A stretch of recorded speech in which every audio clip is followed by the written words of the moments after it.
Nollywood just comes straight up at you. This is a phenomenal industry. It employs more people than oil. Okay? But of course, when you look at it from its revenue perspective, it's not yet there. But I have no doubt that 20 years from now, Nollywood will be right up there with Hollywood in every single sense and will overtake Hollywood in terms of revenue and what comes out of it. And there's no, I've been to, since I got into this industry and I began to meet some of its key players, it's amazing. I've met with people like Tyler Perry and Will Packer and these guys. And the first thing they tell you, can we do something together in Nollywood? Because that is the future of this industry. So don't treat it as something funny going on in the background. It's a massive, massive industry. And we haven't even begun to do the investment that will take you to the next level. And I want to be part of that. Thank you. So I want to talk about the work that you do with women entrepreneurs. I know you did Africa Lioness series on your Facebook page. So and also you live in a house full of women, and I know it. 5 daughters. You're a blessed man. And of course your mother was very inspirational in your journey as a businessman. What are your hopes for the role that women can play on the continent, and you know how they can really shape and have success on the continent? I mean, your hopes for your 5 daughters, essentially. Sure. I would like to be as successful an entrepreneur as my mother. I have not yet reached her level. And I'm very serious about it. When I remember arriving in England as a young boy and to go to boarding school, and I met a lot of young African boys for the first time, mostly from West Africa and Ghana and Nigeria and so on. And a lot of these boys were like me. Their mothers were entrepreneurs. And some of these women were just market women. They worked so hard. They had a vision to send kids to school. That is still happening on this continent even to this day. The African woman entrepreneur is the most remarkable entrepreneur imaginable. Because when you consider she's usually not very educated. My mother wasn't a particularly educated person. No resources. They can't even think of going to a bank. They work hard, long hours, and I was in Ivory Coast the last couple of days, where I chair the Agriculture Forum, which brings together all the entrepreneurs and the farmers and so forth. And we had 2 women winners for the Africa Food Prize. And to have this woman who won this year, she's a professor. She was one of 10 children. And she says her earliest experience was that one of her siblings had kwashiorkor. Do you remember that extended stomach? And yet it was her mother. She talks of her mother carrying the family. And she became a professor. And she was child number 8. What kind of a woman was that? Just think about it. So when I talk about our successes, I speak in relative terms. What's the comparison to what these women can do? And what could they do if we empower them? That's what intrigues me. Imagine we empower people that are passionate, with skills and resources and access to land and so on. Even today, women farmers in Africa, majority have no ownership of land. And guess what? Most of the agriculture done in Africa, the labor and the works done by women, 70%. We're fed by our mothers and our sisters and our grandmothers. In fact, in agriculture, I say our mothers and our grandmothers, because most women farmers now are over 60 on this continent. So it's a real, genuine area of interest for me that we take steps to encourage, to recognize, and where possible, create capacity for women entrepreneurs. Because they are alive and well. They just need that. Absolutely. Thank you very much for that insight. Final few questions before we throw it open to the audience. There's a suggestion that Africa's richest people sometimes take too long to grasp opportunities, especially in the tech and digital space. Are there any opportunities that you passed up on that, in hindsight, you perhaps wish you hadn't? No, none. You know, every day I'm inundated with opportunities.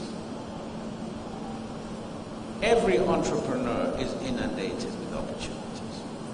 I do not believe in this concept of opportunity knocks once. Opportunities are always at the door. Opportunity is here right now. You know, there are people who are going to meet people here, not necessarily me, that will walk out of this place having met somebody, that will go off and become billionaires. And I'll hear about it 10 years from now. So, oh, you know, I met somebody in that room. Okay. I have had situations where I have been in a conference like this, and I've made friends and contacts that have been completely transformed. So my eyes are always open to opportunity. But the moment I miss out on something, I have zero regret. Zero regret. I'm not a regretful person. I just don't do it. I move on to the next one. Okay? And if somebody, and quite often people will come up to me with something, I can actually see this is a great idea and it's going to be great. And I say to them, this is a great idea, go and do it. Doesn't mean I have to do it. Okay, I don't have to be in everything. We just got to rejoice in what others do and do successfully. Because everything in Africa is an opportunity. If you actually think about it, there's an opportunity in every single area. So I know my area. If I meet somebody who's building hotels, I say, would you like to be in hotels with me? No. I meet people who say, would you like to be in oil with me? No, I'm not an oil person. I'm not a resource person. So I don't really worry about so-called missed opportunities. It wasn't for me. Okay. So let's talk very briefly about how you started. You started with $75. And assuming that there's young people here who have that same $75,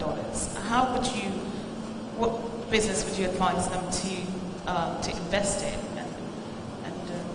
$75. I'm asked about this every day, you know.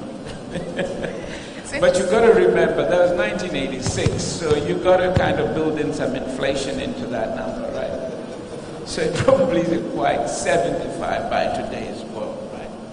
But still, it was a remarkably small amount of money.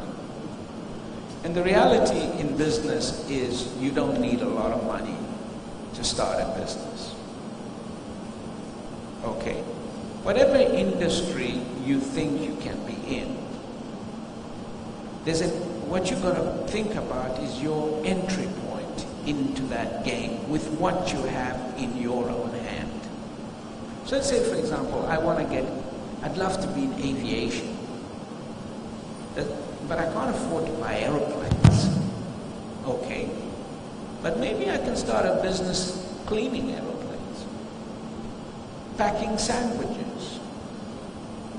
There's always some point at which I can enter that game. Okay? So don't always think that the only guys who can play in a particular game are the guys who play at the biggest end of the game. Sometimes the biggest end of the game, not where the biggest profits are.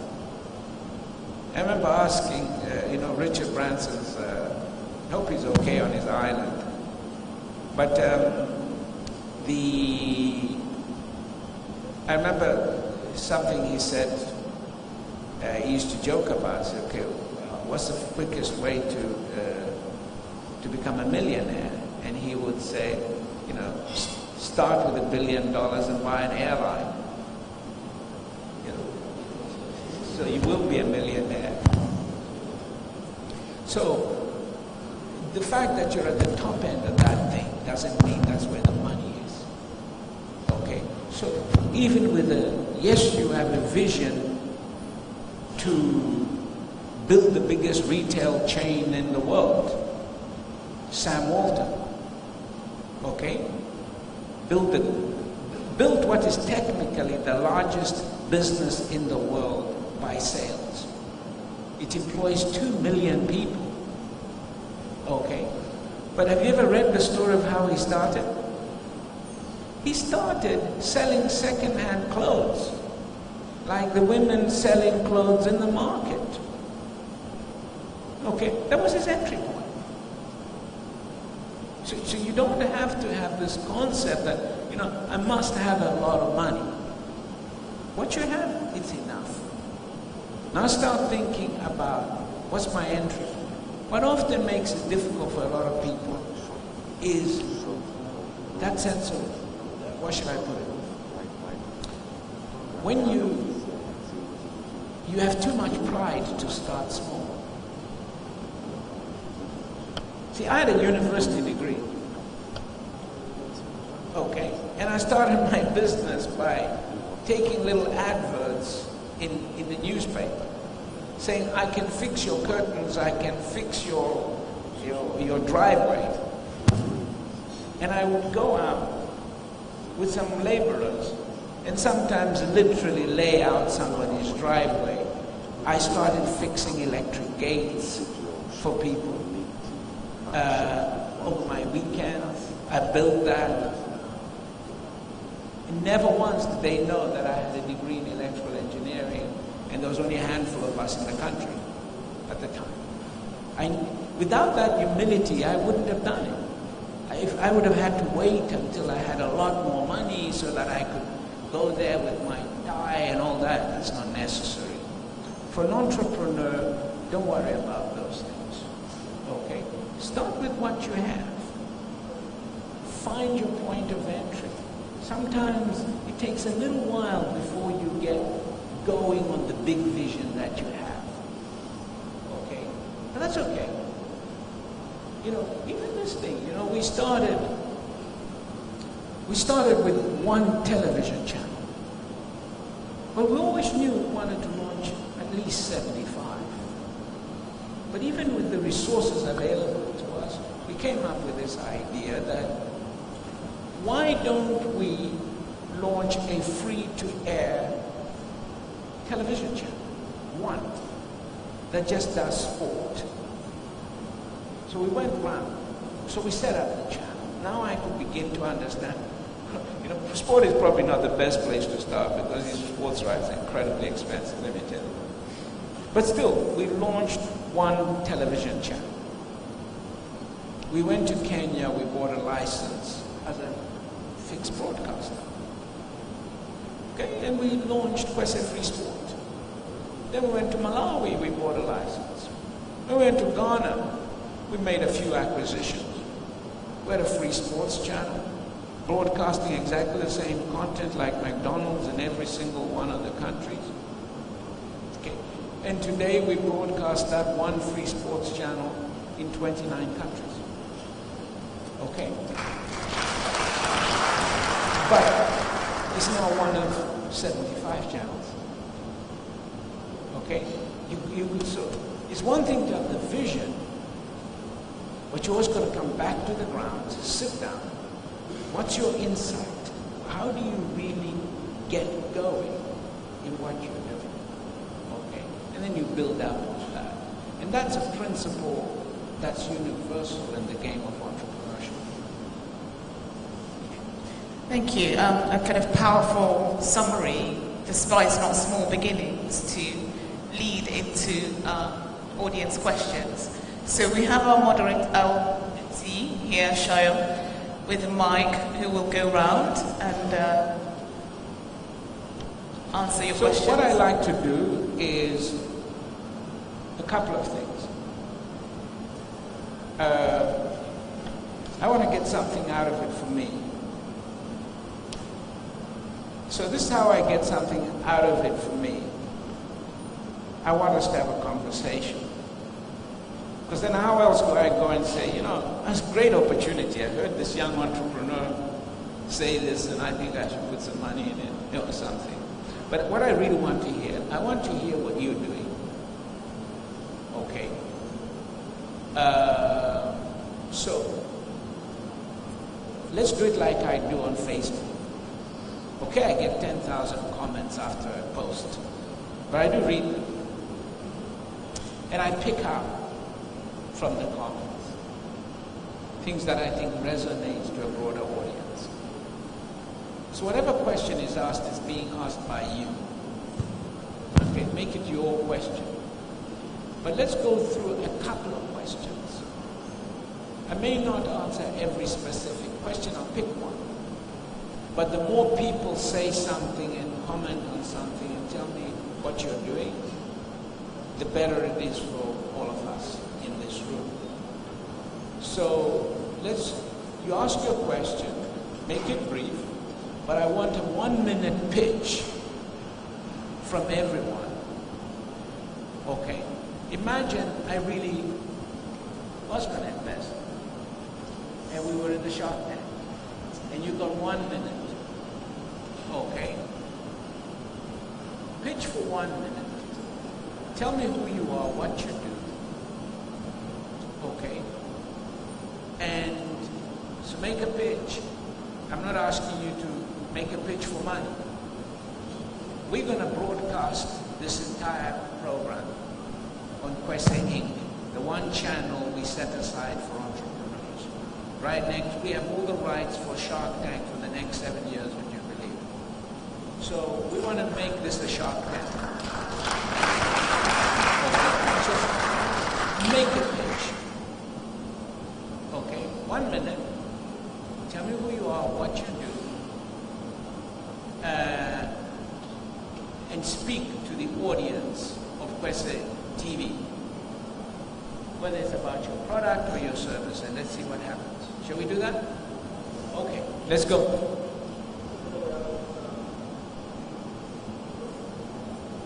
Give somebody a mic. And if you don't mind, I'll stand up now and again, because I like to get a bit of exercise.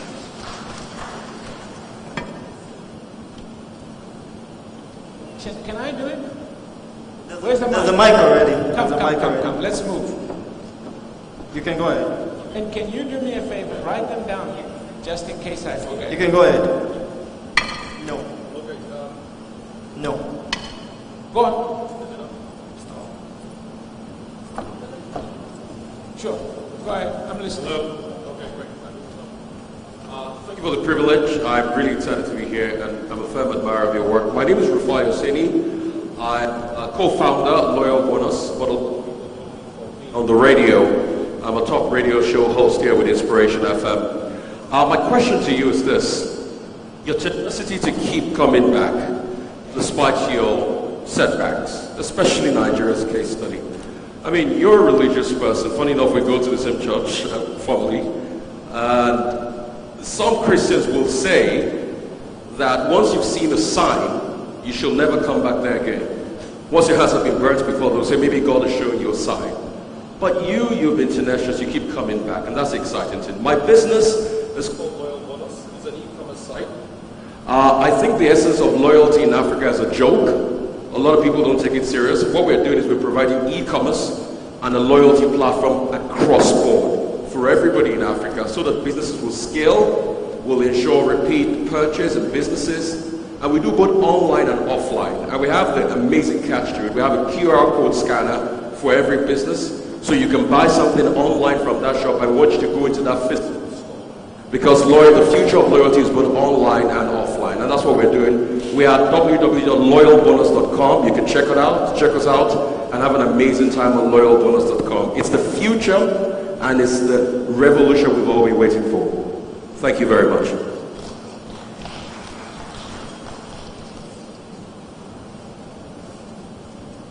God be praised.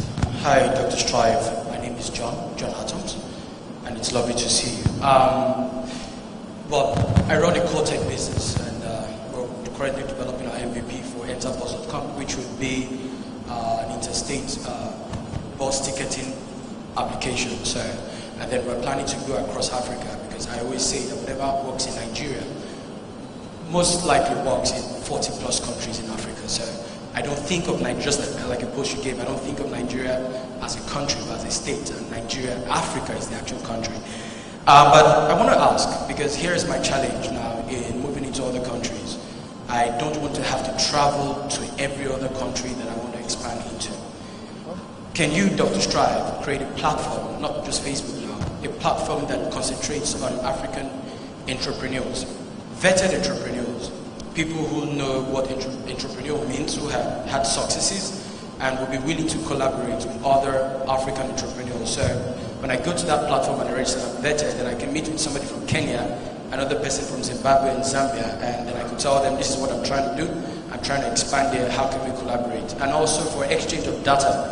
So if I want to know what's going on in Togo and how it might affect my business model, then I could always have Togolese over there to ask questions. So this is not LinkedIn. This is African Entrepreneur Hub. Some other people might be doing it, but I think I would like to be on the one that Dr. Strive is doing, and many entrepreneurs would like to be on that one as well. Thank you. Appreciate it. I'll deal with those too. Why do I keep coming back to Nigeria? Because it's the same as everywhere else in Africa. I have those kind of challenges. You know, I bumped into Aliko last night and we were discussing about Tanzania and the challenge he's had there. This is Africa. Okay, we are what we are because this is our home. Okay, there are challenges, but let me say this about Nigeria. I like data. When I give people the data I'm about to give you, they head to Nigeria. This country represents 20% of all black people in the world. This country, at the turn of this century, will be one of only 3 members of the billionaire population club. Yes, it's going to be India 1, China 2, and Nigeria. If you want to be global, you have to be here. Being in Nigeria is not an option. Okay? So you better get used to it. Pepper soup, everything, nice. Just enjoy it. Okay? So I like to be here. I've invested nearly 20 years of working in Nigeria. Problem with 2, 3, half a dozen Nigerians doesn't turn me off 170 million. That's nuts. Okay? This is a great market, great people, great entrepreneurs, and I tell that in boardrooms and conferences across the world. Okay? This is, if you cannot say you are global and you are scared to be in Nigeria. Come on, don't be a sissy. Okay? So, if people keep coming here, they must, if they want to be part of the future. When you look at the youth of the world, at the turn of this century, half of the world's youth will probably be in this country. So how do you invest in things like sport if you're not in Nigeria? Okay? And it's the giant that is waking up. Napoleon once said of China, that's a sleeping giant, let him sleep. Okay? This is a giant that's waking up. We better get ready. Second part of your question. That's a great business idea, man. Just do it.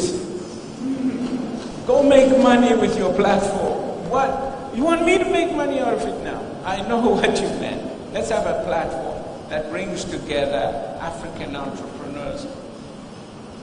As you see it, do it. It doesn't need me. Honestly. Somebody heard you in this room. And if you don't seize that opportunity, someone else will. There is a room for platforms to be created across this continent that bring together investors, entrepreneurs from across Africa to scale in Africa. It has never been as easy as to start a business that operates in more than one African country than today. You can do it from your bedroom. When I started, it was impossible to even imagine you could work in another African country. For a lot of my generation of entrepreneurs, it's just amazing to see what you can do with the technology, with the movement. I was telling my guys as we were coming into land that back in 2001, we had one flight out of Joburg to South Africa a week. Can you imagine? The two biggest economies, there was no flight between them. Okay, there are still more flights between Harare and Johannesburg per day than between Joburg and Lagos. That's ridiculous. Okay, so, but that represents an opportunity for someone to open up. So we have to, there's a lot of opening up that needs to be happening on our continent. But let me also point out another thing. I remember when I arrived in Zimbabwe, coming back after the war. I arrived back there in 1984. And I had an opportunity to meet with one of the great African nationalists of all time, Joshua Nkomo. And he had this young group of us in the room. And I said, Baba, what should we do? And he said, he gave me the simplest answer and yet the most profound. He said, travel. Knowing Africa is not in the, your skin doesn't come with knowledge of your continent. I thought, what a strange thing to say. But the reality is, if you're going to be a successful entrepreneur on this continent, you must be ready to travel. You have to travel. There's just too much misconception amongst ourselves about what this, who's who. Okay? Have you been to Kenya? Okay. You probably think of going to Paris and London before you think of going to Nairobi or Addis or Cote d'Ivoire.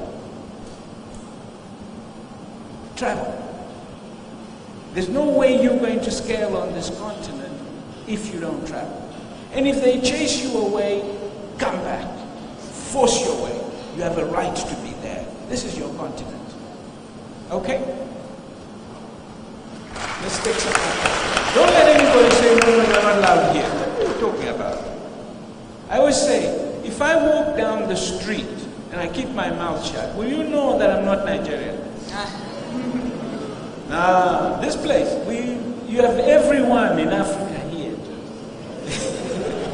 I just walk down the road, keep my mouth shut. Even this white guy can do it. To walk down the road, if I go to some Nigerian, who am I to tell him you're not? Okay, let's travel. Really, and get your kids to travel. Then we get rid of this xenophobic nonsense and the tribalism and all that stuff that goes on, stopping people from enjoying their continent. Dr. Strive, thank you so much for making the time today. My name is Ashim Igunjobi, and I'm the co-founder of a business called Always Me. Now, unlike a lot of other businesses, it is not a tech business. We like to say it's a tech-driven company. We actually manufacture and retail handmade, Afrocentric fashion, homes, and lifestyle products. Now, when I say Afrocentric, it means we're a made in Nigeria business. We produce and try and source about 90% of our raw materials in country. Now, we're looking to scale up. We currently already have customers across the globe, mainly South Africa, Nigeria, America, and in the UK. Now, we're looking to scale, but to stay a made in Nigeria business. Now, the question is, do we look to scale and finance through debt or attract equity? Thank you.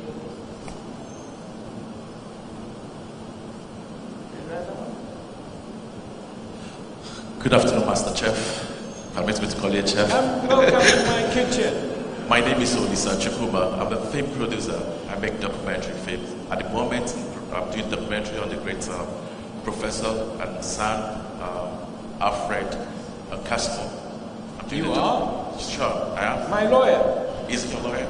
Yeah. Good, this is a fantastic man. I've always followed him since I was a kid, where I grew up. You do a documentary on Alfred Castro? Yeah, already in progress. What do the kids do, they say? So, what's that? Yeah, man. So that's what I do. And the narrative in Nigeria today, we have to celebrate our own. We're fantastic gentlemen like you in Nigeria here. But because of timing, they don't seem to have the time or to model people in their community to show the light. Our fantastic former bankers like myself here, that you see, I don't really get to know them, but meeting them today in this room, I feel so great. And I'd like to answer Oseni. Oseni, are you still here? Yeah. There's a prophecy that was made today. You asked him a question, and the answer for you is, if you look at your Psalm 23, it says, he's going to prepare a table before your enemies. Today, Dr. Chef is settled to standard that today, in the presence of his enemies, he's been set to that high table. Thank you, Doctor. Thank you. Can I comment on Professor Alfred Kasu? S-A-N, my lawyer. Where is he? Is he here? Prof, are you here? Nobody told him I'm here because he'd have been here. As you know, and look, again, always get things into perspective. In business with partners, there are going to sometimes be disputes. In 100 partnerships, you get one dispute sometimes. I had a dispute with some of my partners here. And I hired a lawyer called Professor Alfred Kasu. Okay, he's now in his 80s, 83. And he was my lawyer, still is, in that dispute. A dispute which spilled over even to The Hague. You know, we arbitrated it in The Hague, and we arbitrated it here in Nigeria under international arbitration, and I was awarded the largest ever compensation on the African continent, and it was led by Alfred Kasu.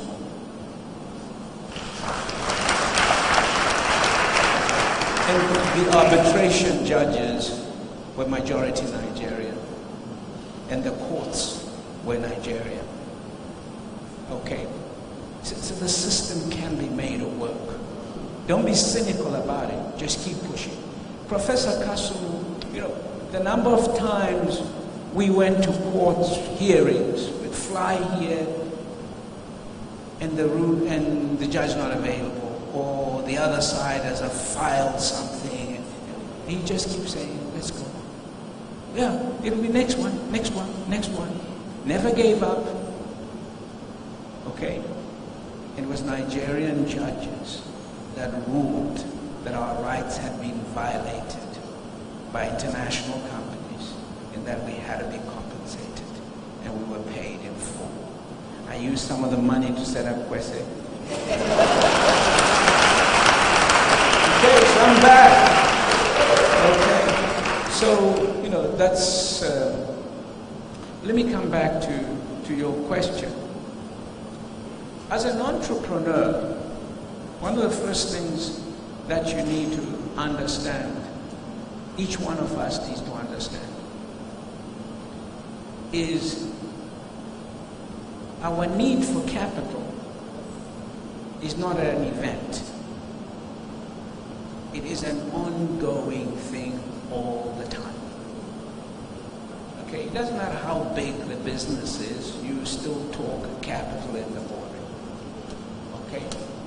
So first thing you need to settle yourself down to is, do you know enough about capital? Okay? Most of us, your understanding of money should not be like the man in the street.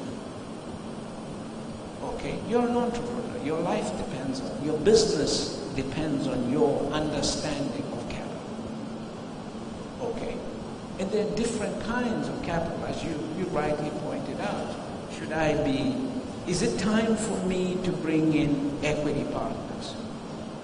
Is this bank lending that I'm looking for? What kind of money am I looking for? And where will it come from? Is it short money? Is it long money we talk about? Okay, if I'm trading, I don't mind commercial law. If I'm buying something to sell something, okay? If I'm building something like this that takes 3-4 years for just to build down the architecture, I might be thinking equity. So the type of money, the business itself speaks to its needs. Okay, so we don't just cookie cutter our way and say, I gotta go to the bank.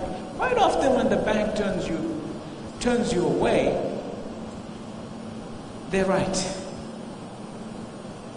Okay, there are many times I wish I hadn't taken a certain loan. Okay, because it was a wrong type of financing for what I wanted to do. So if you go back to my earliest days as a small entrepreneur, I'd go to the bank and I'd get a loan. And then the next thing, I'm fighting to get paid because of the loan. Okay, and one day I went to see a certain gentleman who owned a business that supplied what I needed. And I said, I made an appointment with this old man. And I said, listen, I'll do the installation. You supply me the goods. He didn't become an equity partner, but he had a huge business. He says, okay, I'll try you out. Again, a word to the older entrepreneurs, this is what we need to be doing. Each one of us needs to be actively thinking, how can I help the guys coming through? A film producer, how can I help him coming through? So he gave me a break. So I would come in and get my stuff. And all I needed to make sure was I paid him on time. And when I couldn't pay him on time, I rushed to see him. And I said, listen, the money hasn't come through. He said, okay, take what you want. Okay. So credit is finance. Okay. So your relationships with those who are buying from you can be a greater source of finance than any loan you get.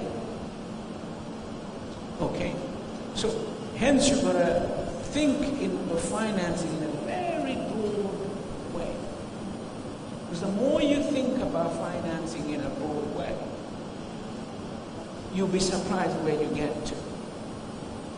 We had to build mobile networks in this country. Okay. After paying a huge amounts of cell phone licenses, my first plane, I can reveal this for the first time. We literally, as soon as we paid for the license, I was on the first flight to Sweden to meet with Ericsson. I said, okay guys, I have a license. I know the Ericsson guys know this story, so they don't mind me saying it. I said, I have a license. Should I be going to Siemens in Germany or am I going to talk to you? They said, okay, sit down, what do you want? And well, you know, this is going to be $1 billion deal. Are we going to work together or not? I've got 6 months to a year before I get my first cent out of this network. What's your part in it? You make the equipment, right? I didn't rush to the bank to borrow money to pay Ericsson. I went to make Ericsson supply me a kit. And they were shipping into this country. I did that. It was equity. Because in a sense, every one of the suppliers, we work like this with people like Ericsson, with Huawei, with ZTE. We have complex negotiations around supply. Okay, and that's how we scale. So you've got to, what's your relationships with your suppliers? What is your relationship with your customers? That's the greatest form of equity that you can build as you go through. But if it's all bank loans, and then equity, of course, you're beginning to sell a piece of your business. Okay, and even into equity come different kind of equity providers. Okay, and with them come different kinds of problems. Okay, and you find your way to work through with each one of them. I hope that's as broad a way as I could try and explain it. I'd need to know more about your business before I said, this is the best one for you. All right, doctor has pointed to someone. Okay. Let's try. My name is Adam Bashiru. That's good. Go for your pitch. She's in front of you, but you go. All right. My name is Adam. You're next. Okay. I help prisoners to escape from prison. You did? Yes, I do. And actually not a physical escape. I help them escape from the prison of the mind. Okay. And I go into prison with my team. We help them, we set up libraries in the prison. Then we run a program that runs in three stages. We call it Rethink, Reform, and Re-Enter. What we do is that we teach them entrepreneurship, leadership, civic responsibility, so that when they come out of prison, they become asset to the country. Now, this is a story of a young man who came out from prison, our student. Our organization is called Dream Again Prison and Youth Foundation. Our vision is to transform the prisons in Nigeria from punitive to effective correctional facility. So we work with this young guy. He came out of prison. There was not much money. At age 3, we gave him little money. He started his fashion design under a tree. In 2 months, he bought another machine. The 3rd month, my pastor gave me a brand new machine which we gave to this guy. As I speak to you today, he has 8 people who have registered to work with him in his shop. He now called it NG Fashion Design Complex. So what my question now is, how do I take technology into prison? Because I know they have time and energy. And my passion is to help them utilize this time and energy to add value to themselves. We have quite some success stories that were recorded. But this is my passion now. What is the simple technology I can take into prison? We have about 241 prisons across Nigeria. About 75,000 people are in prison. How do we help them? Even though I'm operating in 2 prisons right now, we have the approval to go into the 3rd prison. Thank you so much. Let's give this guy a hand.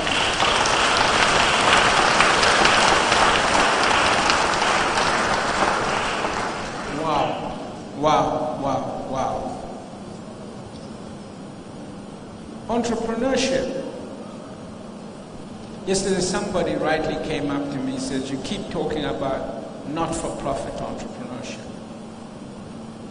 But of course, entrepreneurship is broader than for-profit. And you've just heard one of the great entrepreneurs of Africa speak.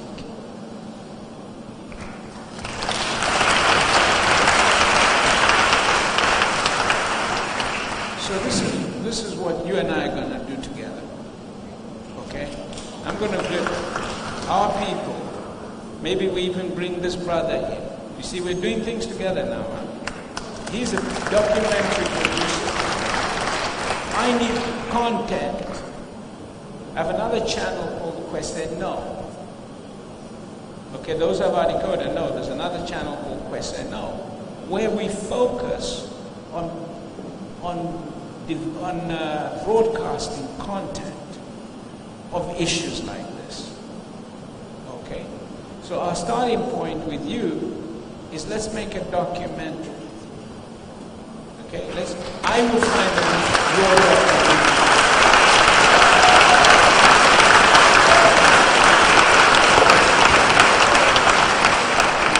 Incarceration can itself, it often ends up being a double jeopardy. We punish, we give somebody a sentence, 5 years, they serve it, and we make them a life prisoner because they can't get out of the prison. In fact, then they end up back in prison. Okay, I could have a huge discussion with you on this subject. And of course, our African American friends know this subject very deeply. And it's a major issue of justice reform. So many black American men are incarcerated. And this is an issue America is grappling with. But at least here in Africa, here's somebody who's recognizing something. Okay? So let's do your documentary. And then let's see what comes out of that. These guys will watch it on Kwese Know if they want. But let's highlight what you're doing. I really love it, so don't let me leave here without talking to one of my people that traveled with me, okay? And I'm going to put $100,000 of my own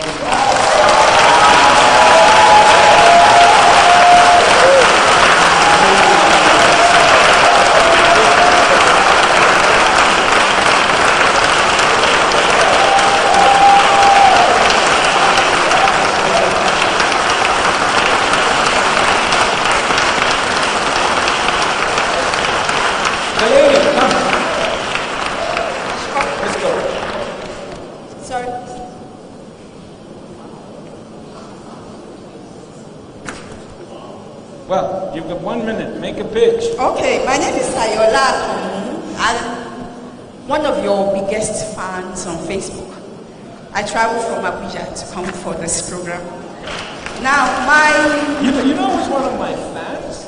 I got an email 2 nights ago. I was excited. From Kofi Annan. He said, I love that nothing turns on this. Yeah. I'm going to get your email too, I guess. So presently I'm a budding entrepreneur. I process peanut confection. So I'm trying to get my NAFDAC to get it. We hope to go to the world. The name will be Toss Not Pleasers. I've gotten the trademark. But in the long run, I'm also looking at an NGO. I started 2 years back, Compassion Ministries International. And actually, I've always been self-employed, so I've not really worked in the corporate organizations and all that. I don't really know how to go into all those things. And I've been talking to people. All they say, it's a big idea, and nobody is ready to help or even give ideas. So I started 2 years back. I made food and I gave to the homeless, people that don't have anybody to help them, the helpless the poorest of the poorest, the poorest of the poor. So I made food, and I look at that. At that time, sorry.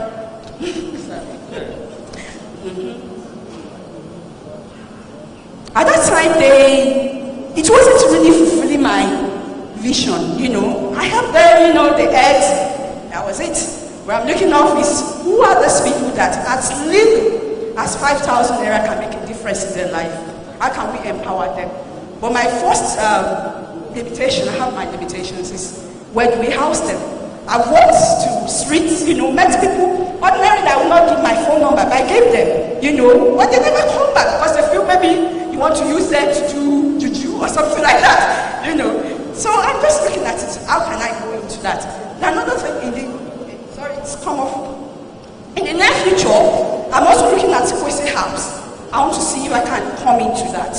But my greatest question for you is this: what is your selling point? How can somebody convince me that I should drop DSTV. Already I don't like DSTV because it's a lot of money.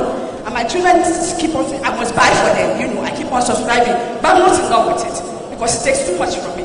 So what is the selling point? How do I come in, as one of your dealers? Thank you very much. Oh, okay.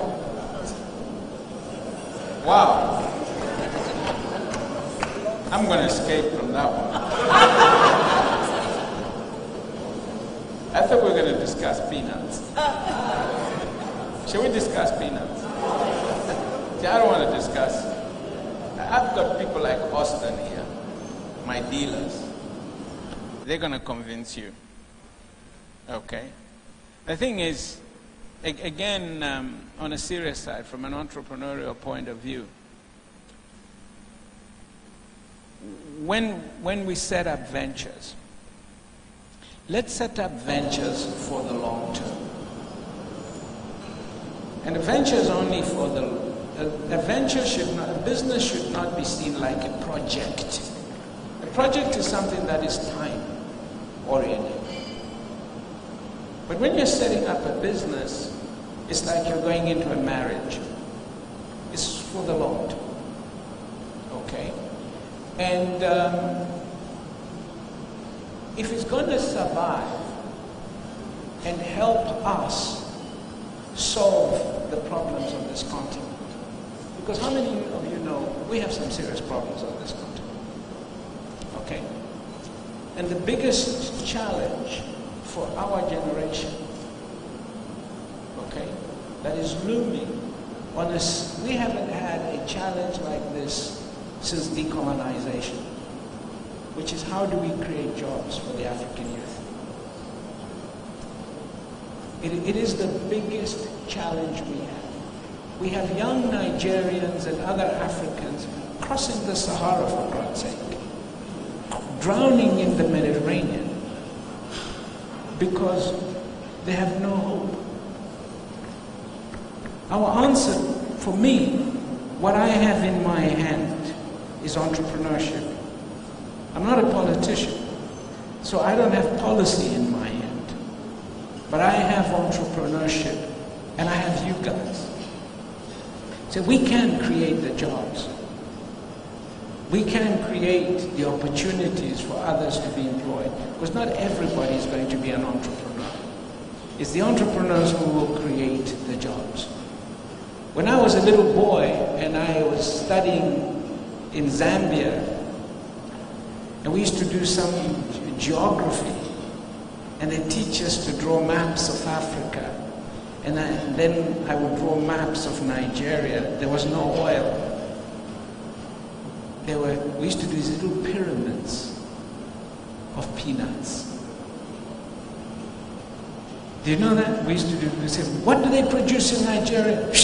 I was a smart little one. Peanuts! And then I would draw my triangles of mountains of peanuts and palm oil. Okay? If we put money in agriculture, it's the easiest way to begin to create jobs.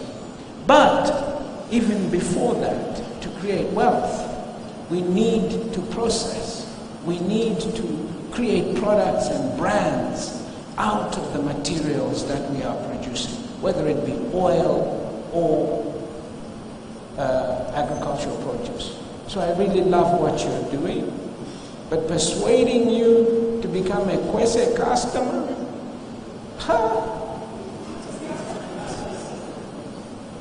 you're already a Kwese customer. With a love brand, you know, we don't sell to you out of grudge, you know. That's what I'm going to say. Hello, sir. Yes, sir. Let's go. Good afternoon, sir. Where are you? Oh, okay, go for it. Good afternoon, sir. My name is Chuchumes Dora. I co-founded Oxano Desi Solar. We're a local firm, you know, that installs solar panels and assembly here in Lagos, Nigeria. You know, formerly we're just into providing solar solutions through rooftop solar systems. But over the years, we realized that a lot of, you know, substandard solar panels are coming from this in Asia, mostly this in China. You know, so we started our own local assembly plant here in Lagos. started last year. It's gone well so far. Now we're trying to listen scale up. And some of the challenges that we face is that sometimes, people turn down what you do, even though the quality is good. But when they say, who's the guys behind it? They say, I am, just because you're black. They say, are there no white guys working with you? He said, no, just technical business partners. And it kind of belittles what you do. But just like I learned from you, he said, nothing comes on that. So we're pushing on. And then, the good thing is that this morning I happened to listen to Mr. Norman Moyo talk about distributed power Africa.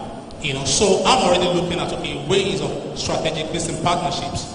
Because one of the biggest issues for energy, renewable energy in Africa is the finance. The consumers don't have enough money to purchase it. And then talking to our banks to finance these solutions has not been easy. So I'm looking at, if there are ways that companies like us can partner with DPA, so that instead of people buying these panels, we supply the panels, we can even help with the installation, and then they pay over time, because that will really help give our business this in the boost. Because for us right now, what we need is strategic business partnerships to be able to business scale up. Thank you, sir.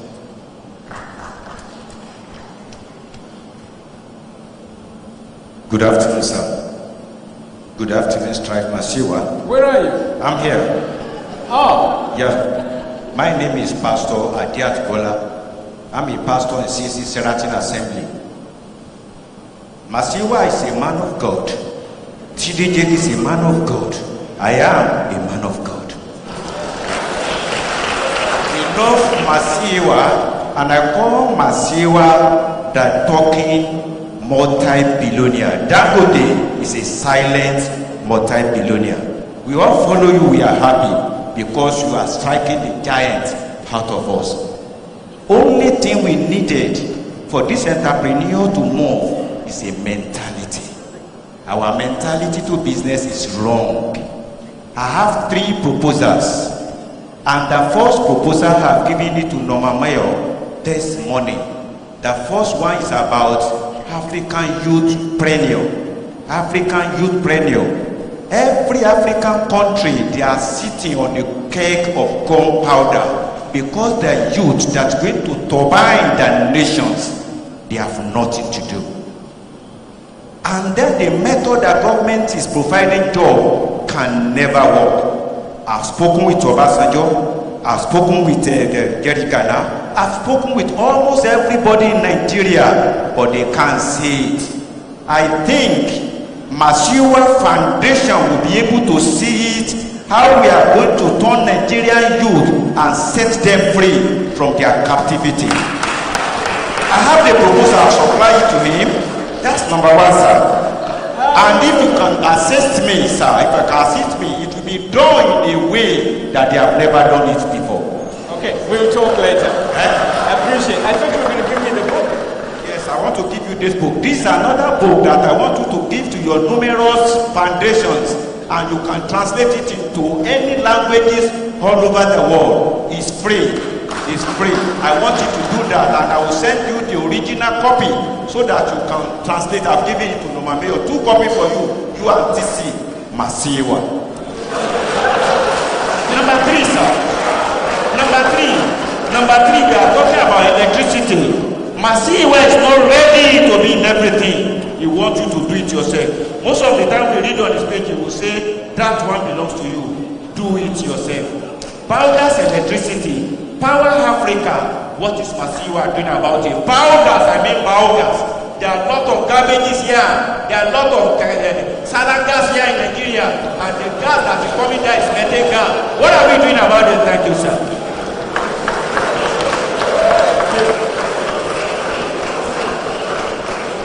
Man of God has spoken, right? We thank you. Let me just,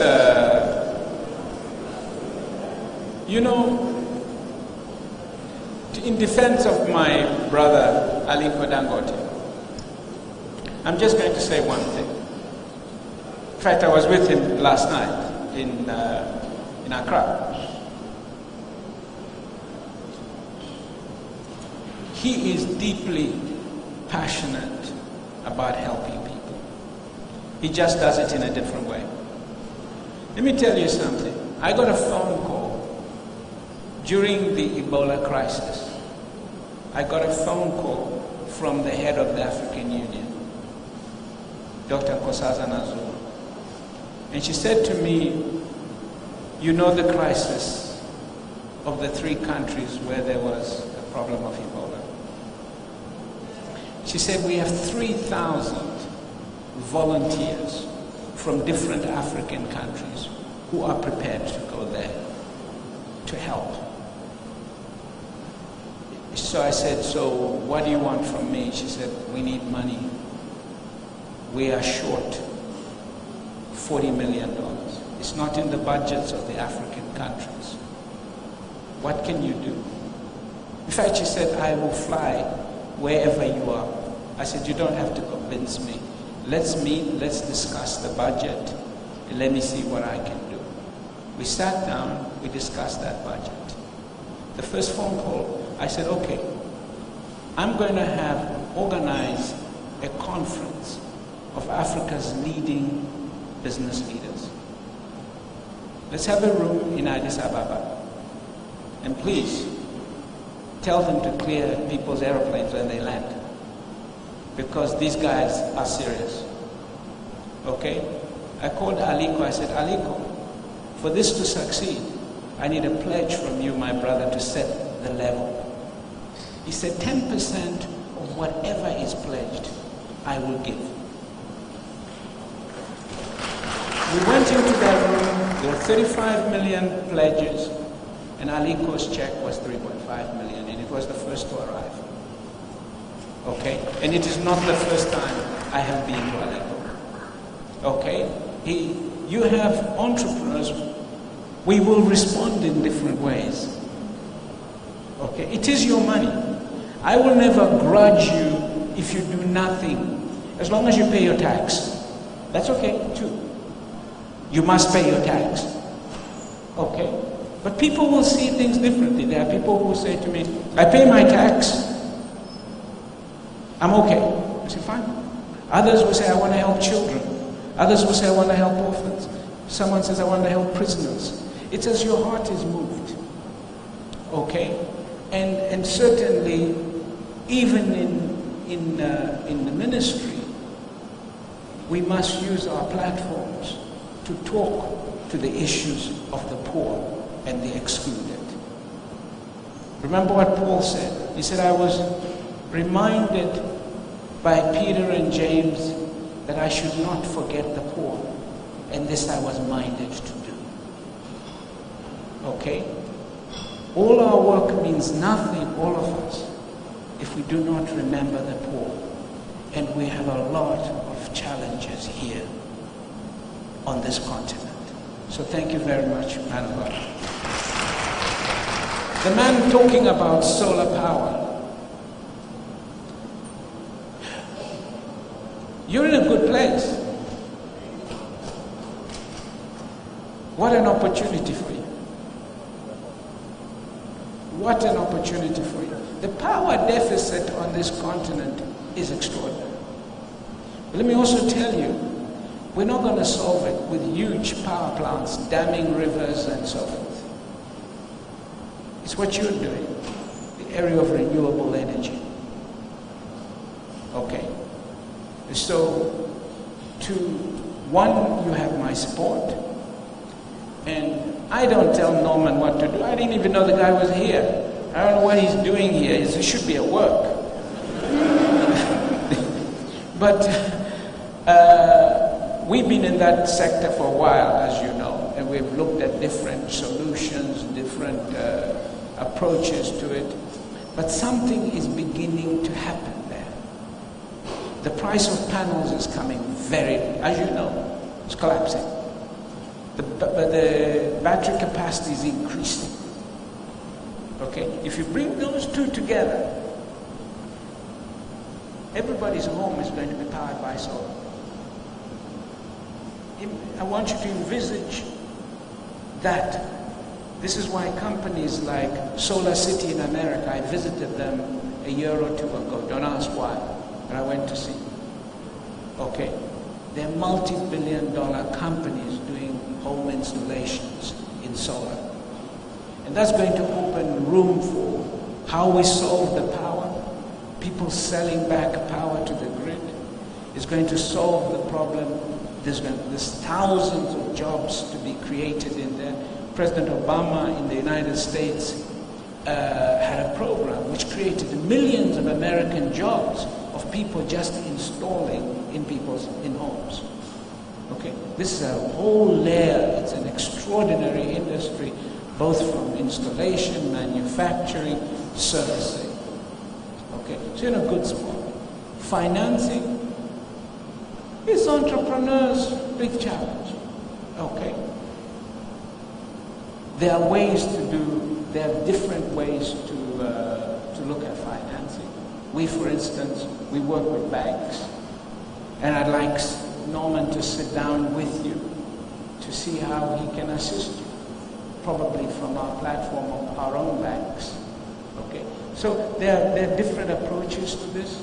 We can't solve it all for you today, but to the extent that we can have a conversation, and who knows, when we come into the Nigerian market with BPA, which we haven't done, we've got orders coming off the chart.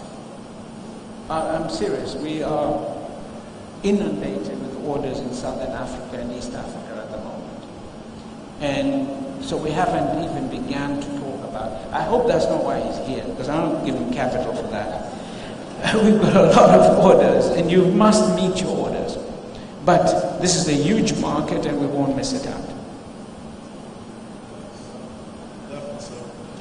Thank you. Who has the mic? Go. Thank you very much for this opportunity. My name is George Oka. I represent Emlyn Energy. George, I see you a lot on my Facebook. Yes, this is one of my fans. Come, George.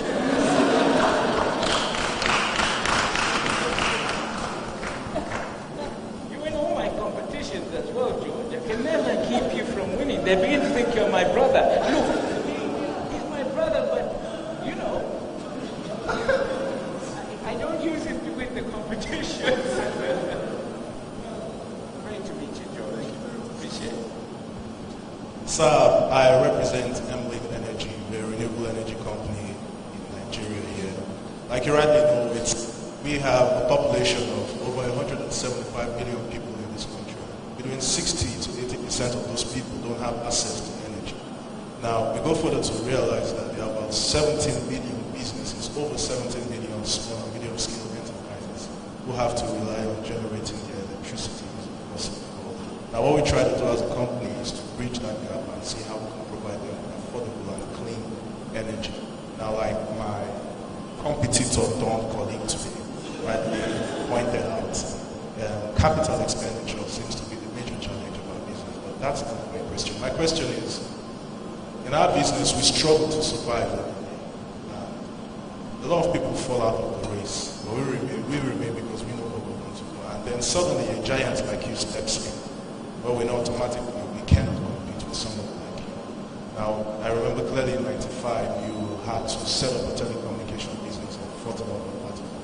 Now, my question is, what do you tell yourself in such situations so you can remain in business? Because virtually almost every other innovation you try to come up with, I'm sure you have thought about it. I'm sure you have also acute angles by which you can explore. It's not possible for me to think of every innovation that you can't think about. You're always beating me to something. Remember what I was saying earlier on. Any industry is large. We sometimes think of industries in a very narrow way. And there are things that you're going to find competitive and comparative advantage that we cannot do. And certainly, although we haven't come into Nigeria, I tell you that my own business model is always designed to try and get as much inclusion as possible. Okay? So that the smaller guys are able to benefit from what we are doing. Okay, when I came into Nigeria with mobile phones, do you know that I created the street dealer?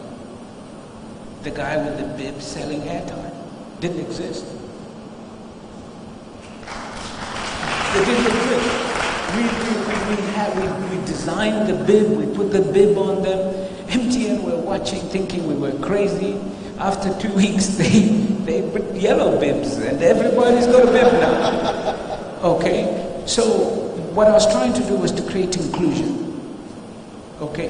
There's always a lot of things big companies can do, and this is what I keep telling my colleagues with big companies. Redesign your processes to integrate smaller entrepreneurs. Look at what we did with Kwese. We launched with the dealers. We already had agreement with the big stores.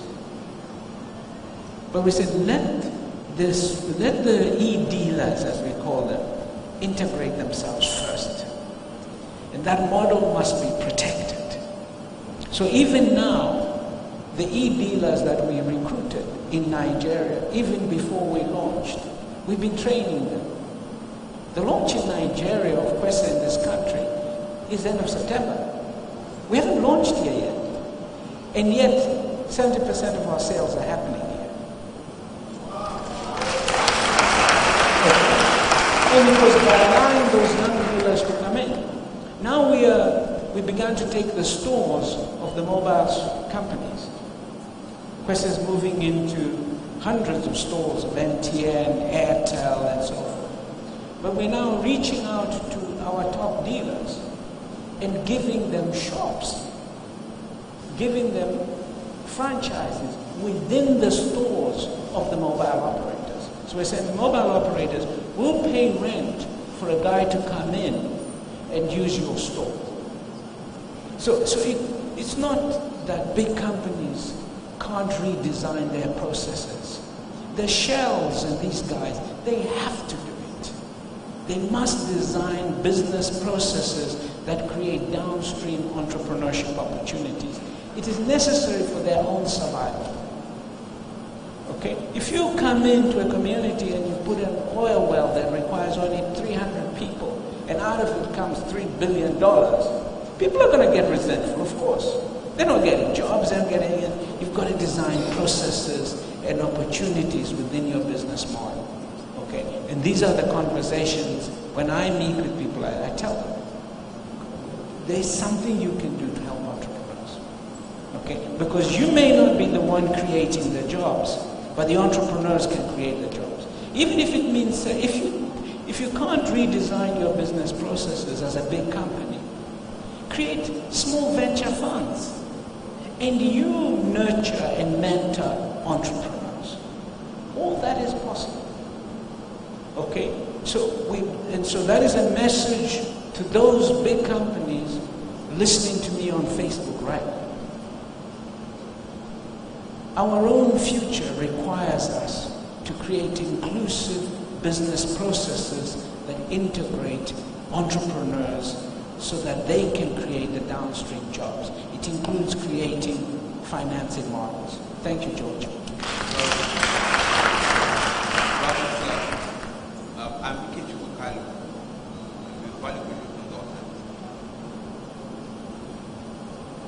I run a firm called Customer Passion Point and basically create value through insights. We do training and consulting. This morning I'd like to speak about leadership. When the man was presenting, he did talk about how leadership is the fourth problem that Africa needs to solve.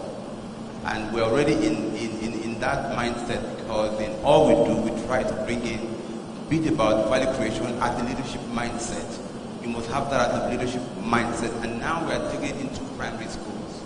We want children from, as they're about to leave primary school, to begin to see themselves as leaders.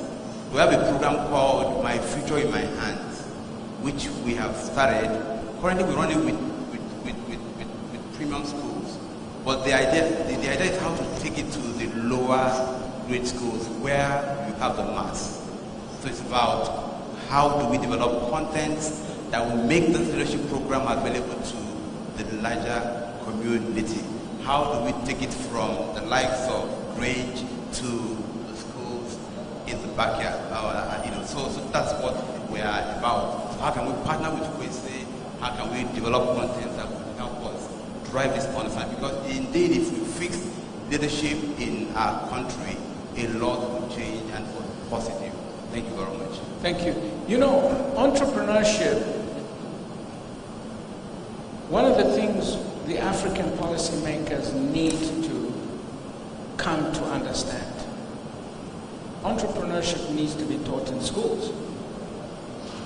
Because they must know from day one that, you can't just leave with a school certificate. Okay? If the business industry isn't ready to employ you, let us at least teach basic entrepreneurship in schools.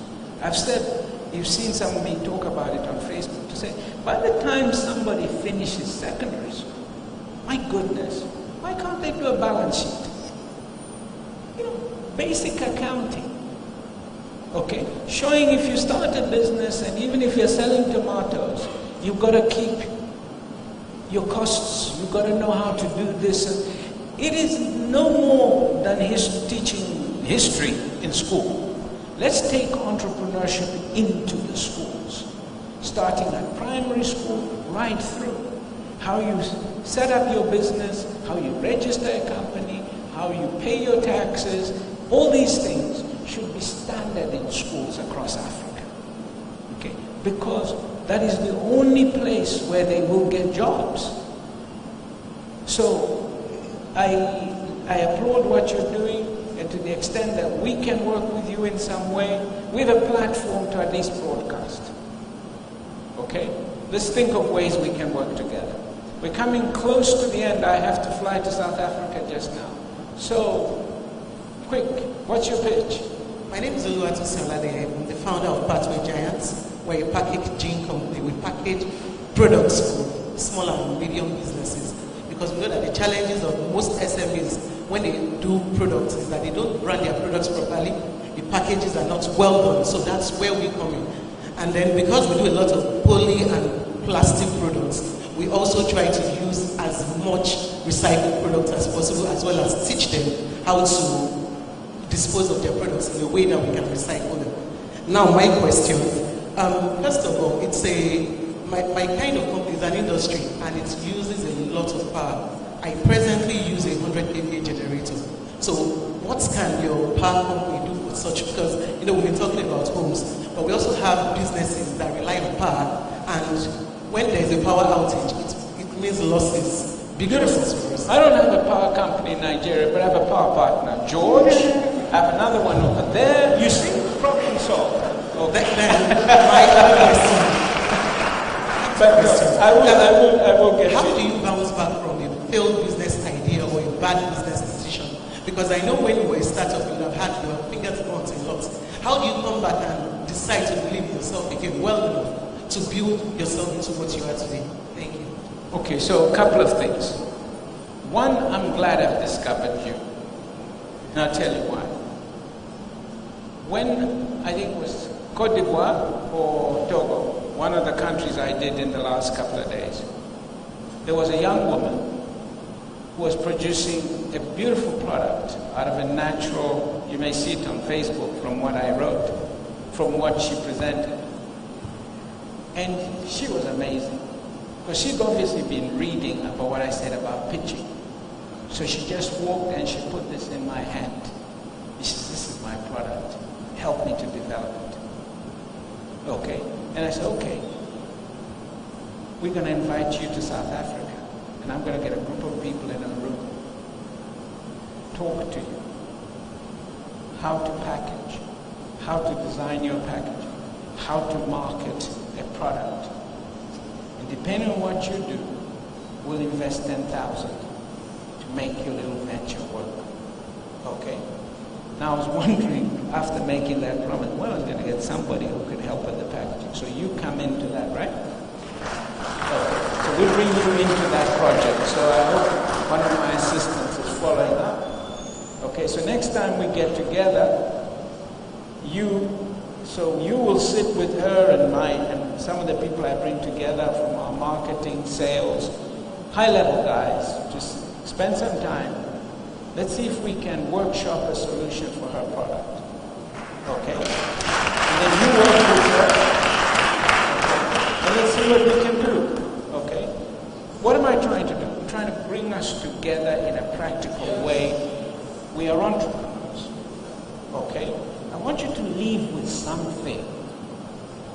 leave with something from this. I flew here, not for Kwese. I'm not visiting anybody in any business here. I came for you guys. Okay? Take something. Okay? So we will work with you on that. So when you guys have worked something, you'll come with her, wherever the meeting will take place, probably in Johannesburg, so you better check your visa. And we'll make sure we get all the invitations and all that. And when it's all done, you and the team that will work with you will come and sit down with me, okay? And I'll spend a couple of hours listening to what the solution is, okay?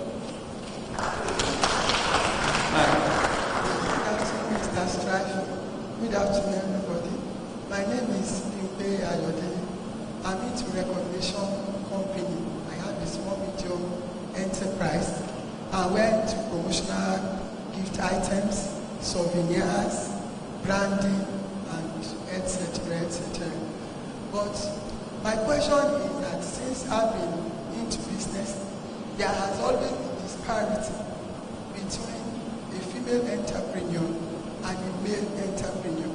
The attitude of people towards you when you want to market your products and even the end of that product.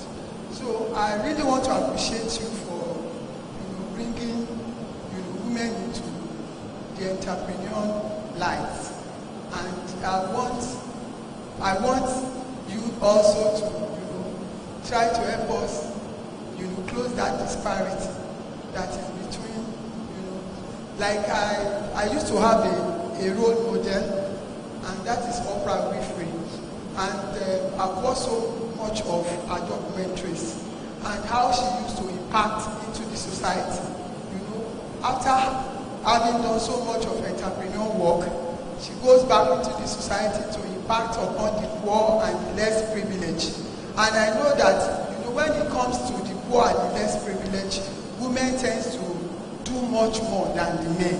Praise the Lord. So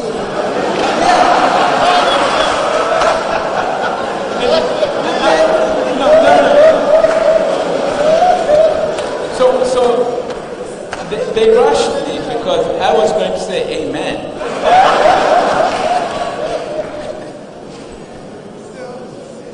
So if we have a society whereby the women have a fair share and like their male counterparts, it really go a long way. Yeah, and look, it's a generational fight. You know that. We're going to fight this for a while. Okay, they're still fighting it even in the most advanced economies. Okay, and here it is at its most acute, where we've got cultural, religious, and other issues that make it difficult for women. But that shouldn't stop you, okay? It shouldn't stop you to fight through, and it shouldn't stop you working together as women to bring down the barriers and break the ceilings, okay? So, but with me, you have support, okay? Right now we're running a competition to choose every year. We will do this every year to choose an entrepreneur who is either social or for profit, who will come to my office in January at the beginning of the year.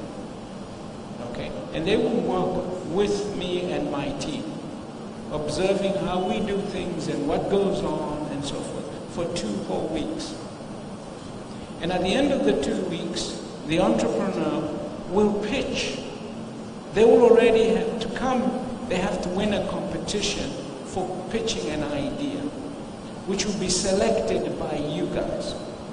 So that competition is ongoing right now.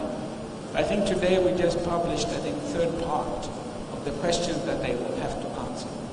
Once people have we've selected a group, they will be asked to use their cell phone, working with their friends, to do a 3-minute video, which will be posted on my Facebook page. Okay?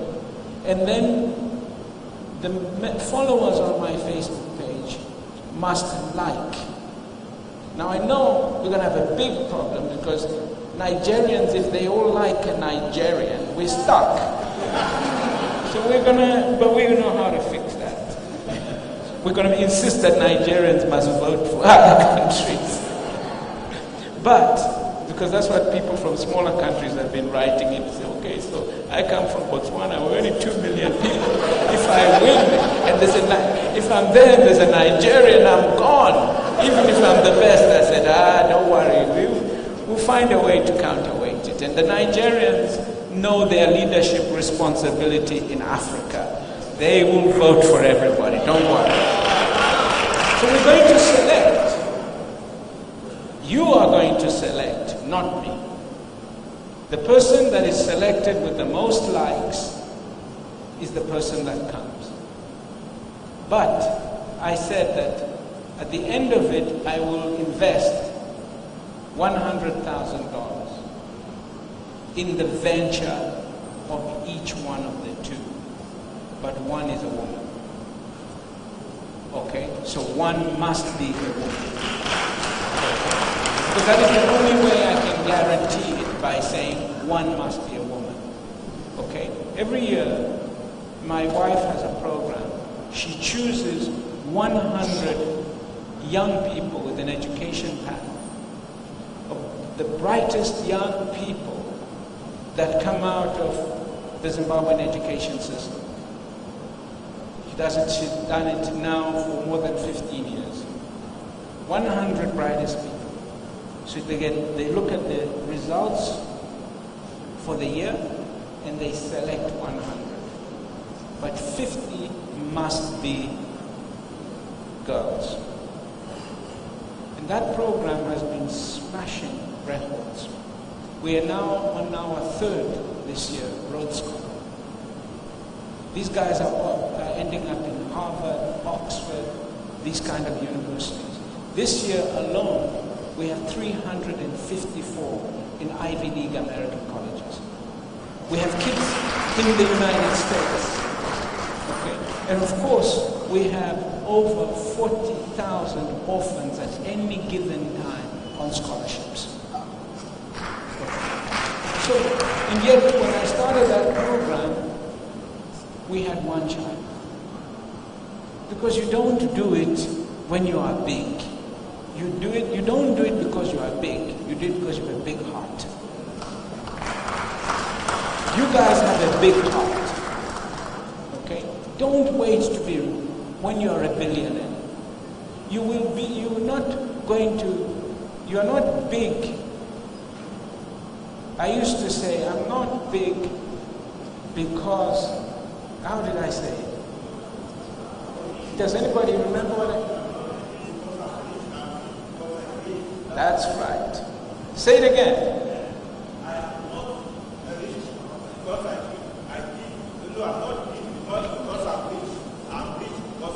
That's right. I'm not rich. I don't give because I am rich. I am rich because I give. Okay? So that must be an ongoing. Every entrepreneur, set time aside. There's a challenge somewhere that you can help solve. Thank you very much, man. We'll continue to work on that. We're coming to the end of our program. Thank you, sir. People must go to work. So, where are we? Thank you, sir. Sorry, before you go on, sir, I'll just like us to set the perspective because we have more hands definitely than time. So let's just know what number we're taking, and we'll just tailor it to that. We'll do two, and then we're gone. One. So we'll do one from there. But remember this, I'm coming back to Nigeria. A round of applause for that, people. I've already said it, but I'm not coming to Lagos. Okay? My next visit, but you can get there. Okay? But my next visit will probably be somewhere to the north. I would say more closer to the time. I love Port Harcourt, so I need to get back there at some point. And maybe we'll do a smaller state somewhere. So we will continue to do this. And we will be changing the round of applause for Dr. Johnson. Okay. So we're going to do two more. One man, one woman. Okay. So how are we going to do this? Thank you. I'm up already, sir. The man is up, he's got the microphone. One of the ladies, come and get a microphone. Let's get it done. Then let's say this.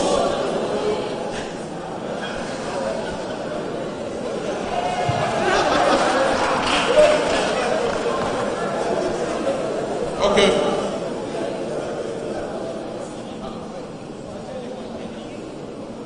Let me tell you, I'll tell you what we do. How are we doing for time? Okay. We'll do it for a few more minutes. Okay. So I will come and stand here now. You come and stand here. The lady over there, come and stand here. Okay. You. Okay. So we're gonna, each one of you will get 1 minute to say something. Okay. Whether you ask a question or not is not the issue. Okay. Just say something for 1 minute. I want to hear about you. You came all this way. Your journey was probably longer than mine. I only came from Accra. Okay. So I want you to say something. Okay. There's an audience out there. Do you know how many people are expected to see this video on Facebook? Tanzania was 6 million. And we're in Nigeria. This could be 10 million. Thank you very much, sir. My name is Ayokone Komalafe. I promote poetry, spoken word poetry on TV, on radio. I used to have 2 programs on 2 radio stations called Vivid Verses. But they were stopped because we didn't have a sponsorship. So I actually promote them on my Facebook page. I have a Facebook page for Vivid Verses. So I won't mind working with your organization to promote African poets to the world. Because these guys have content, they have everything, and it's an alternative genre to music because they produce things that are very intellectual challenge to the society. Thank you, my brother. The key for us going forward is we have to tell our own story. Okay? Poets, anybody, you're all part of it.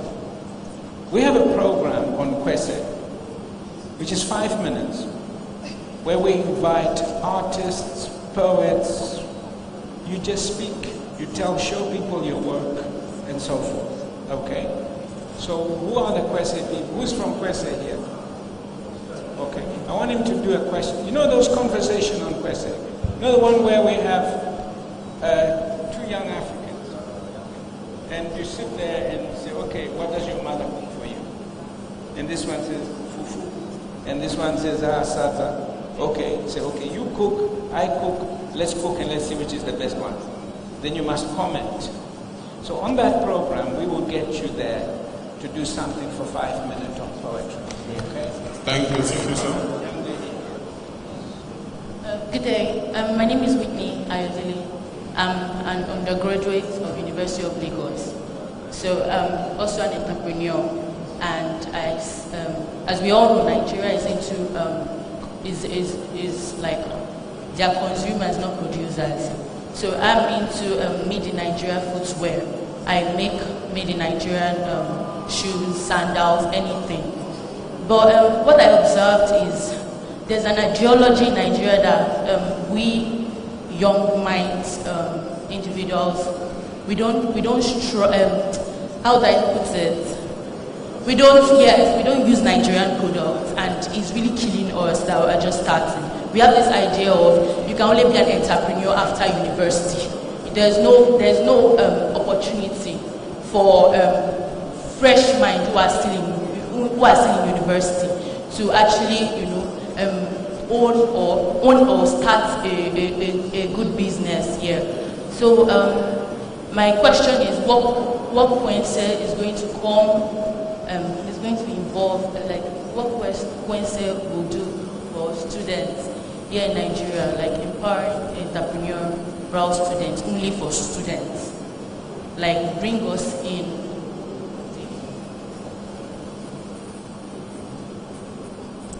We must train entrepreneurs. Remember what I said. By the time you leave what you call it junior school, or maybe we call it primary school, by the time you leave that, you must be able to do some basic accounting. If you can read, you can write numbers. Okay?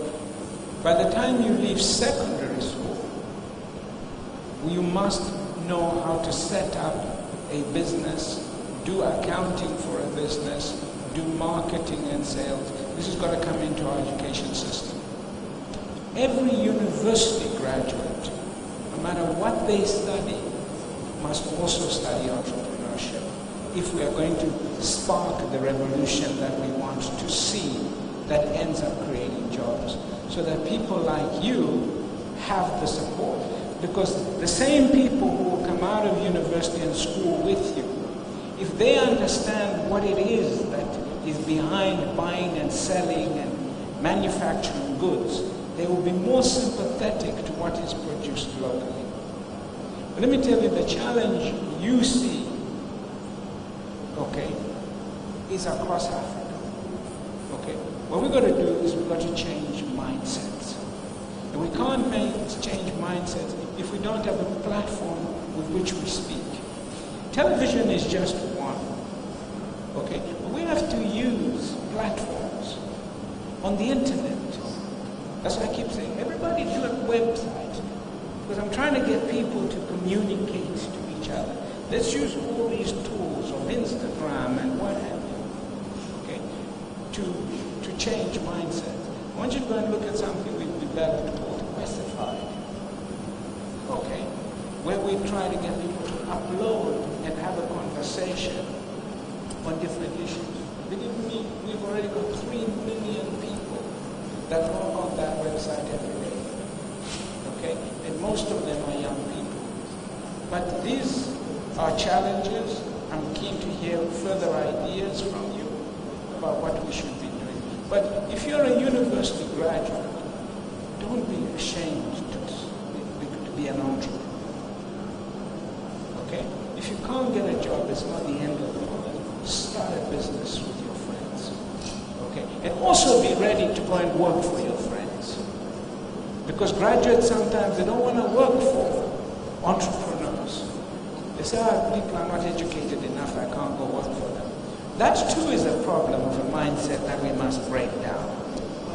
Okay? Graduates must go in and work for even those who are not educated. Yes, initially they may not understand what you have to give, but because of what you have to give, no entrepreneur throws away a benefit. Okay? Young man. Thank you very much, sir. I've been holding this mic for long. I need to. You have kept for so long. Yeah. They didn't speak. Thank you, sir. My name is. Sorry. Sir, my name is Kwanyan Lionel Takem from Cameroon, actually. I said maybe if yeah. Okay, sir. So, actually, I'm one of the founders of Joe's Scholar Global, and my partner is right there. What we are doing, we took advantage, since we are coming from a bilingual country. I went to Google Keyword Finder one day, and I typed a certain word, for example, scholarship, in an area where I grew up, Boya, and I realized that it's 100% there. And I went to Yaoundé, which is a French area, and I typed scholarship, it was like 20%. And when you type BOUS, which is a French equivalent of scholarship, it goes right up to maybe 90 or 80%. So because of that, we decided to start this platform called Joe Scholar Global, because we realized that most opportunities are hidden in the internet because they are all in English. And we have 115 million Francophones or French people living in Africa, and by 2050 they should grow to about 50 million to 700 million. So we started that platform where we get opportunities for them, we translate, and we give to, we post on our website for them. And before you know, by now, we have copied all your posts from 2013. And in the process, we have already translated one. We tested out there. There was a lot of concern, and that we should continue with that. So that is what we are actually doing. Thank you very much. An amazing entrepreneur. He has seen a problem. Okay? And he's trying to find a solution. That's entrepreneurship. Okay? You know, I made a promise when I was in Togo that I'm going to do a simultaneous translation of my Facebook page into French. We'll start with French. Okay? So, where's Dalmouzi? Is he here? Dalmouzi? Okay. Here's somebody to work with on our platform. Okay? On our translation for that French compartment. Okay? We have found a partner. Thank you very much. Appreciate you. Dr. Sorry, everyone, please. We can only take one more question. We can, and Dr. Strive, you have just chosen that person. Please, we can all return to our seats. Thank you so very much. Don't forget, you can still interact with Dr. Strive on Facebook. You know that. Thank you very much. We can only take this last question. Actually, with my other member, we have a WhatsApp group, and thanks to them, I'm here today. Where's the WhatsApp? Yes, we are youth-preneur. We have many, about 8. Where are they? My name, and we would like to take a picture with you. And yes. Are you part of the youth? Yes.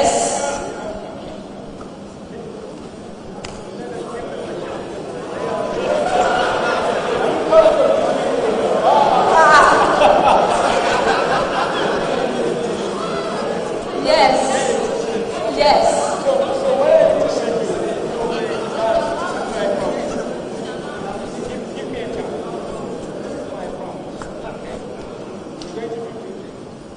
I want to take a picture with this young man. Let's give them a chance. Then we're going to take pictures with as many of you as we can.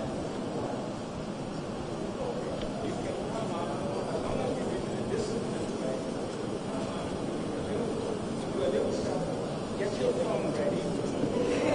Okay? So that we don't fit that. Okay? Those who want to do it quickly. But let me do with this group. Okay. Come. The group of youthpreneurs. Okay. The group that's part of the... Yeah. Who are the group? So, but I have a question for you. You talk about taking business online because that's the new trend now. I want to ask you, how can I sell something negative online, like funnel business? That's actually what my dad does, and I intend to go into it because I'm a final year student and I'm gonna graduate soon. I want to go into funnel business, funnel planning and services. Yeah. Yes. I want to ask you that, how can I sell something so negative online that people try to make profit? As of right now, I cannot sell that when you grow old and all, that I should be want to take care of your culinary service and as well as everybody.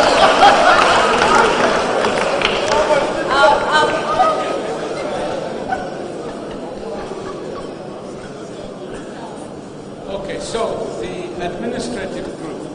Let's get their picture. Who are the members that you want on the stage? Okay, so once she points you out, come round and come up. Go round. We're 8. Let herself point her group. Okay, she's going to point her. Okay, so then everybody sit down for a while.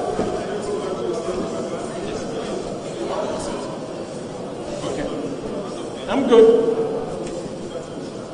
Just sit for a while.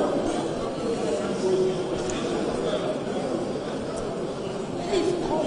Are you a group? Yep. Okay. So let him come. Yeah. So okay. So let the group sit for a while. So we're going to do something with. There is nothing negative about what your father does. Okay?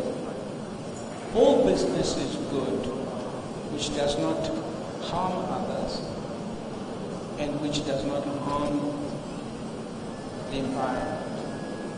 We need the services that your father provides. And it is a good thing that you want to go into it. Okay? And there are big businesses in America and South Africa that do exactly what your father does. Okay? And you're going to end up building that business to add things like insurance, other components of the business. Okay? I have a business very simple. Okay?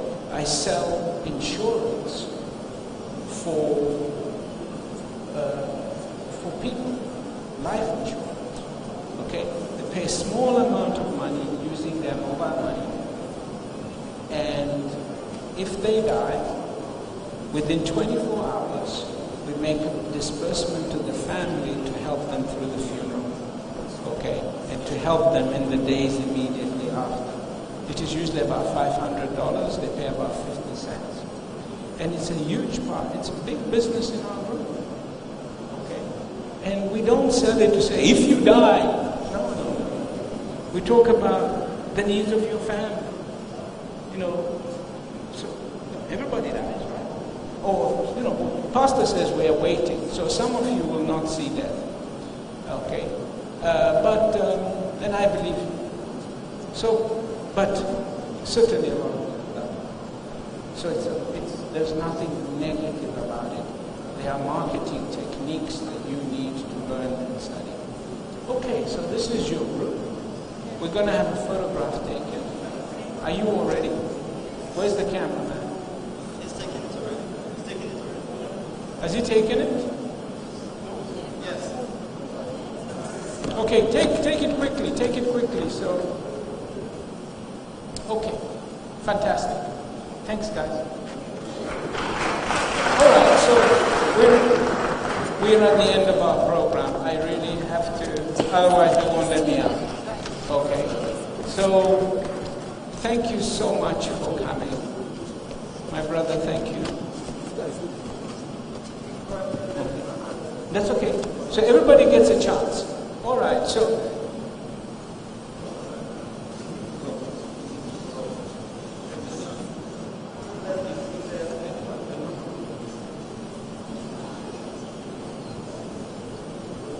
That's right.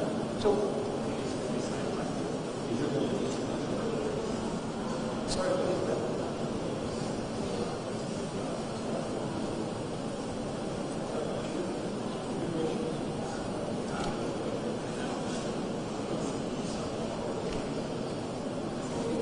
Thank you, thank you. Give it to one of my people. I appreciate you very much. God bless you. I'm told that we are well out of time. So we are at the end of our program.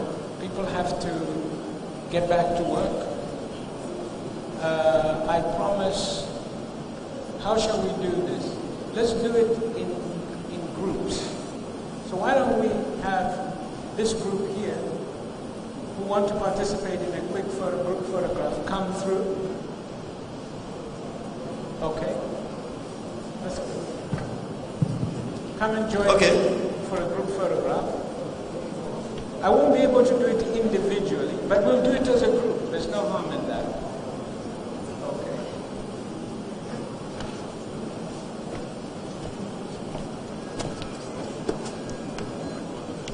Come through. Let's stand up on the stage. You got me?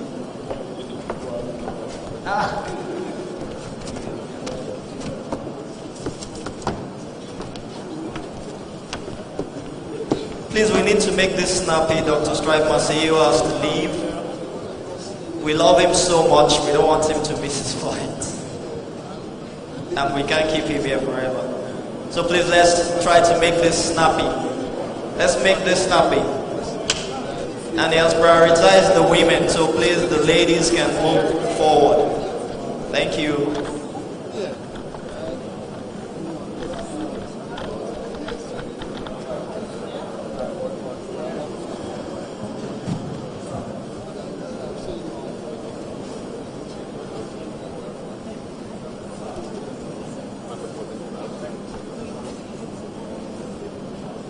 Alright, please, let's make it snappy. Can we have the next group?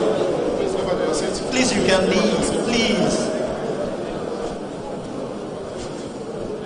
Thank you. Please go back to your seat, please. Go back to your seat, please. Let's have the next group.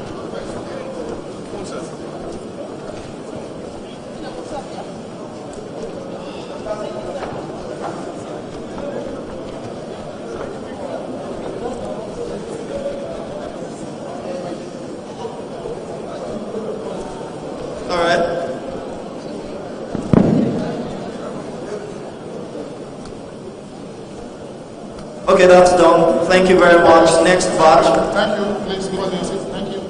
Thank you. Okay. Please go back to your seat. Yeah, they got it.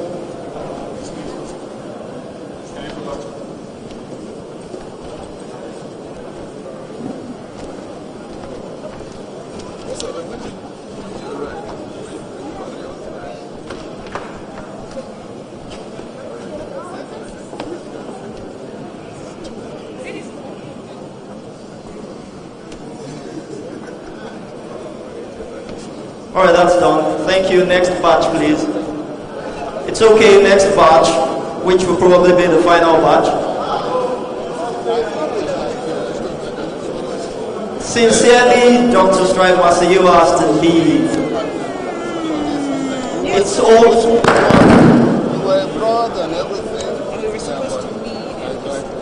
Please, we can step down now.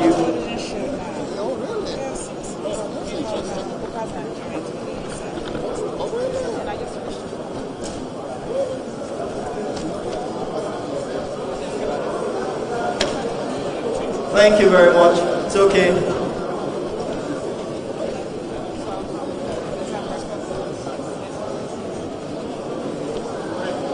Thank you.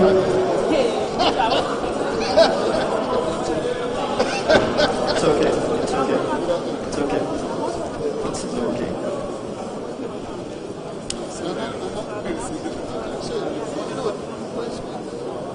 Please, let's respect the protocol officers. You can go back to your seats now.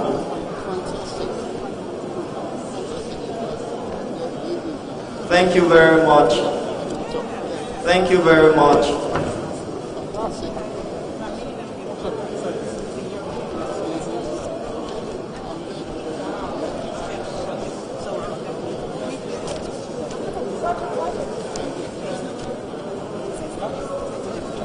We know you want to keep Dr. Strive Masayo in Nigeria, but you know, I want him at the start of the event.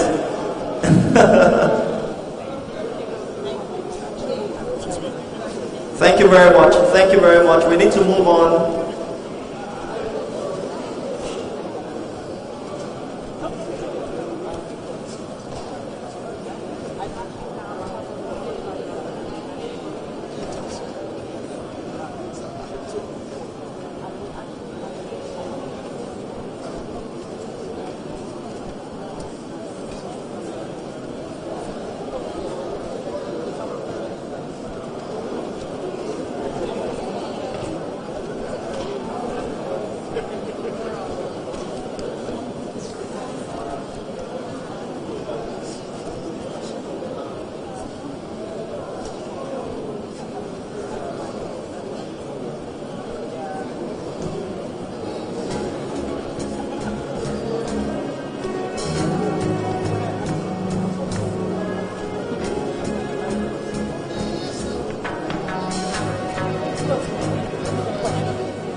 This has indeed been a wonderful time. We thank Dr. Strive Masayo for giving us time, for reaching out, for giving us a mindset shift. yes, indeed, lives have been transformed, and indeed we're building new sets of entrepreneurs for Africa, not just Nigeria.